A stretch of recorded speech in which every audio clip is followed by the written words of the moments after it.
السلام علیکم۔ شفق YouTube channel کے ساتھ میں ہوں آپ کی ہوسٹ مصباح۔ آج میں آپ کو ایک واقعے کے بارے میں بتانے جا رہی ہوں۔ یہ واقعہ ہے ایک باعصمت لڑکی اور کفل کا واقعہ۔ حضرت عبداللہ بن عمر رضی اللہ تعالیٰ عنہ فرماتے ہیں کہ میں نے رسول اللہ صلی اللہ علیہ وآلہ وسلم سے کئی بار یہ سنا۔ آپ صلی اللہ علیہ وآلہ وسلم فرماتے کہ بنی اسرائیل میں کفل نامی ایک شخص تھا جو ہمیشہ رات دن برائی میں پھنسا رہتا تھا۔ کوئی سیاہ کاری ایسی نہ تھی جو اس سے چھوٹی ہو، نفس کی کوئی ایسی خواہش نہ تھی جو اس نے پوری نہ کی ہو۔ ایک مرتبہ اس نے ایک عورت کو 60 دینار دے کر بدکاری کے لیے آمادہ کیا۔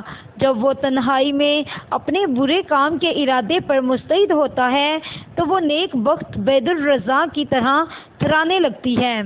اس کی آنکھوں سے آنسوؤں کی جھڑیاں لگ جاتی ہیں، چہرے کا رنگ فک پڑ جاتا ہے، رونگٹے کھڑے ہو جاتے ہیں، کلیجہ 500 اچھلنے لگتا ہے۔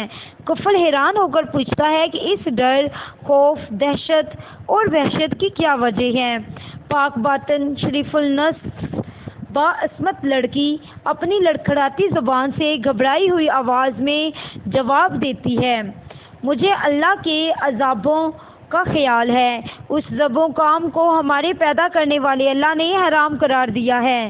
یہ فعل بد ہمارے مالک ذوالجلال کے سامنے ذلیل و رسوا کرے گا۔ اس نیک نہاد اور پاک باطن اور عصمت باب خاتون کی پر اثر اور بے لوث مخلصانہ سچی تقریر اور خیر ثوابی نے کفل پر اپنا گہرا اثر ڈالا، اور چونکہ جو بات سچی ہوتی ہے دل ہی میں اپنا گھر کرتی ہے، ندامت اور شرمندگی ہر طرف سے گھیر لیتی ہے، اور عذاب الہی کی خوفناک شکلیں ایک دم آنکھوں کے سامنے آ کر ہر طرف سے حتیٰ کہ در و دیوار سے دکھائی دینے لگتی ہیں۔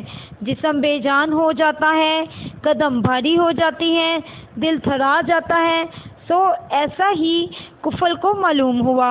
وہ اپنے انجام پر غور کر کے اپنی سیاہ کاریاں یاد کر کے رو دیا اور کہنے لگا، پھر اگر یہ گریہ زاری کے جناب باری تعالیٰ توبہ و استغفار کرتا ہے اور رو رو کر اعمال کی سیاہی دھوتا ہے، دامن امید پھیلا کر دستے دعا دراز کرتا ہے کہ یا العالمین میری سرکشی سے درگزر فرما، مجھے اپنی دامن عفومی میں چھپا لے، میرے گناہوں سے چشم پوشی کر، مجھے اپنے عذابوں سے آزاد کر۔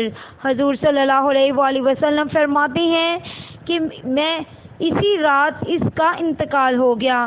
صبح کو لوگ دیکھتے ہیں اس کے دروازے پر قدرتاً ہی لکھا ہوا ہے، اللہ تعالیٰ نے کفل کے گناہ معاف فرما کر دیے۔ تو دوستو، یہ ہے ہمارے خدا تعالیٰ کی قدرت۔ شکریہ۔